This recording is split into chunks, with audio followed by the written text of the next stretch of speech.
안녕하세요. 자기 백성을 진멸하지 않으실 소망과 회복을 고백합니다. 오늘 본문은 예레미야애가 3장 19절에서 39절입니다. 19절, 20절. 내 고난과 내 방황, 비통함과 쓰라림을 기억하소서. 내가 아직도 기억하고 있으며 내 영혼이 내 안에서 낙심하고 있습니다. 예레미야는 여호와를 향해 극한 고통에 처한 자신을 기억해달라고 호소합니다. 고난과 방황과 비통함과 쓰라림은 모두 자신과 동족이 지금 경험하는 재난의 이미지를 전달하는 은유적인 표현들입니다. 이스라엘은 기억으로 살았습니다. 그들은 과거에 하나님이 행하신 일을 돌아보고 미래에 하나님이 하실 일을 기대했습니다. 구약 성경에서 기억은 단순한 정신활동이 아니라 기억한 것과 관련하여 적절한 행동이 따르는 의미를 가집니다.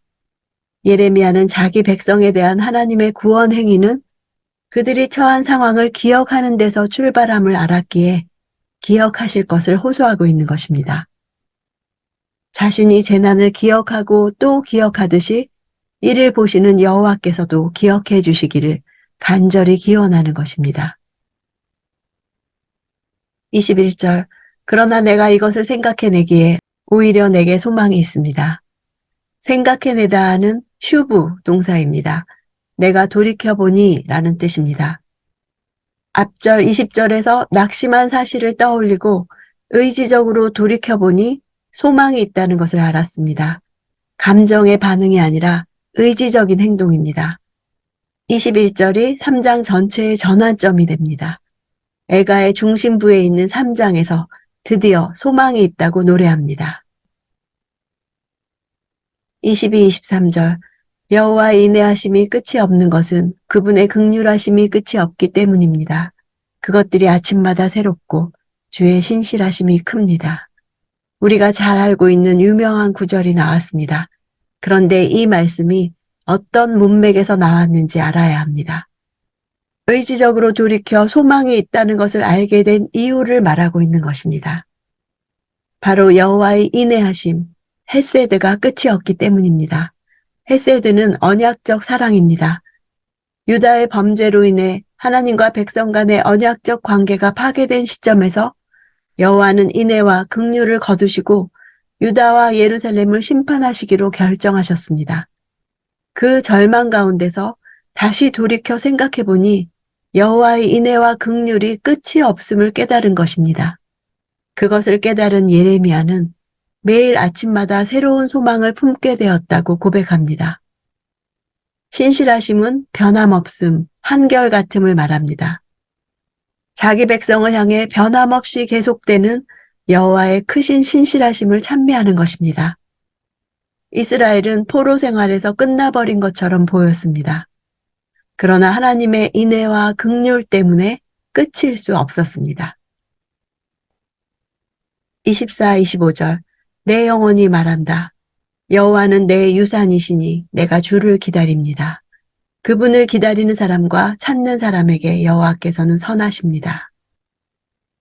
여호와가 내 유산이라는 개념은 민수기에서 제사장 아론과 그 자손에게는 가나안 땅의 어떤 땅도 기업으로 주시지 않으셨습니다.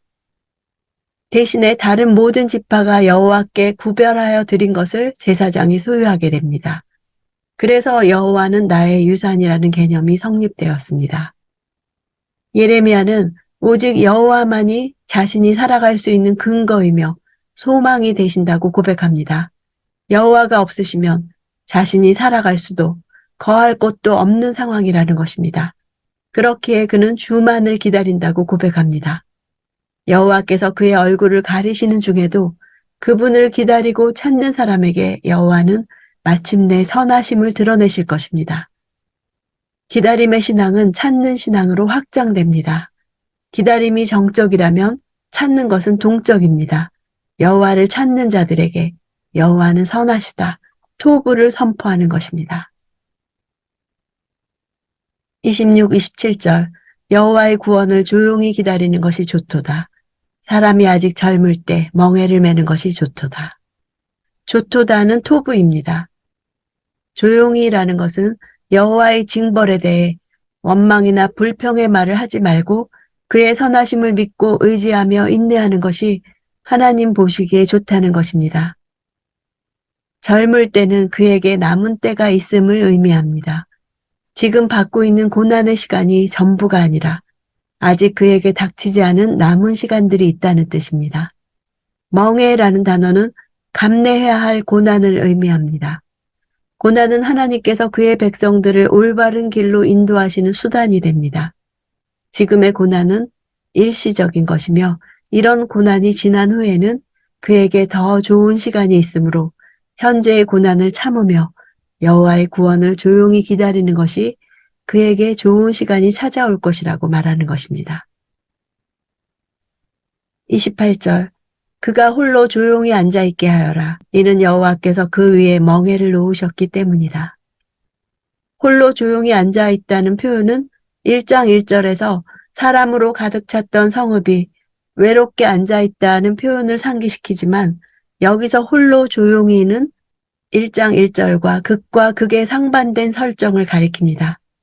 1장에서 예루살렘의 멸망으로 황폐화된 적막함 속에서 아무도 위로해주거나 도와줄 사람이 없는 비참한 상황을 말했다면 여기서 홀로 조용히 앉으라는 것은 슬픔이나 절망이 아니라 소망을 품은 자아 성찰의 뜻입니다.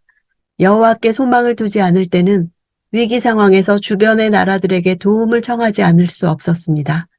그러나 그 누구도 도와주지 않았고 오히려 배반하여 원수가 되어 홀로 된 상황이 절망적이고 고통스러웠습니다.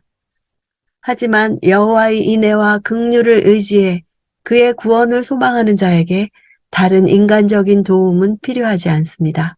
다만 홀로 앉아서 여호와께서 멍에를 놓으신 것을 인정하고 죄를 회개하고 잠잠히 선하신 하나님의 구원을 기다리는 것으로 족하다는 것입니다. 29절 그가 흙먼지 속에 겸손하게 하여라. 그러면 희망이 있을지 모른다. 흙먼지 속에 있다는 것은 겸손히 엎드린 자세를 뜻합니다. 흙먼지 속에 있는 자는 말도 할 수 없고 아무것도 볼 수 없고 오직 땅바닥만을 향해 자신이 머리를 숙인 상대의 처분만을 기다릴 뿐입니다. 오직 여호와께만 희망을 두는 것을 상징합니다. 30, 31절 자신을 치는 사람에게 뺨을 내밀어 그에게 수치로 가득 차게 하여라. 이는 주께서 영원히 버리지 않으실 것이기 때문이다. 조롱과 모욕을 기꺼이 받아들이라. 철저히 낮아질 것을 권고하고 있습니다. 자신을 치는 자에게 뺨을 내미는 행위는 여호와께서 영원히 버리지 않으실 것이라는 확신 안에서만 가능합니다. 여호와의 징계는 일시적인 것이지 영원한 것이 아님을 기억해야 합니다. 39절 자기 죄로 인해 벌 받는데 살아있는 사람이 어찌 불평을 하겠는가. 하나님이 가혹하시거나 불의해서가 아니라 인간 스스로의 죄로 인해 징벌을 받음으로 어떤 경우에도 원망할 수 없다는 사실을 강조합니다. 불평이란 단어는 슬픔과 불만의 감정으로 탄식하는 것을 뜻합니다. 하나님의 합당한 징계에 대해 부당한 불만과 원망의 목소리를 내는 것을 나타냅니다. 무엇보다 내 죄로 인해 이런 징계가 있다는 사실을 인정하기에 이르러야 합니다. 탄식에 대해 정당하기보다 문제의 근원을 올바로 직시하는 것은 하나님과의 관계 회복에 중요한 기초를 제공하고 있습니다. 재난 속에서 낙심했던 사실을 떠올릴 때 오히려 소망을 갖게 되었다고 고백합니다. 그럴 때 오직 하나님만을 바라보면서 기도할 수 있었기 때문입니다. 과연 인간은 스스로 연약함을 느낄수록 그것이 소망의 기초가 되는 법입니다. 극심한 고초와 재난 때문에 자신이 낙심한 철저한 좌절 가운데 하나님께 돌아오는 신앙을 고백하고 있습니다. 재난 가운데 낙심하는 연약한 존재임을 깨달은 사람이 하나님만을 바라봅니다. 심판을 받는다는 것은 오히려 하나님이 버리지 않았다는 증거가 됩니다. 심판은 하나님께 속한 사람이라는 증거가 됩니다. 그러므로 심판 가운데서도 혼자 탄식하는 것이 아니라 하나님께 호소하는 것이 살 길입니다. 내 영혼아 내가 어찌하여 낙심하며 어찌하여 내 속에서 불안해하는가. 너는 하나님께 소망을 두라. 그가 나타나 도우심으로 말미암아 내가 여전히 찬송하리로다. 낙심하는 자신에게 하나님께 소망을 두라고 격려하는 자아가 충돌하는 것이 기도입니다. 신앙은 믿음의 자아가 불안의 자아를 넘어설 때 자라납니다.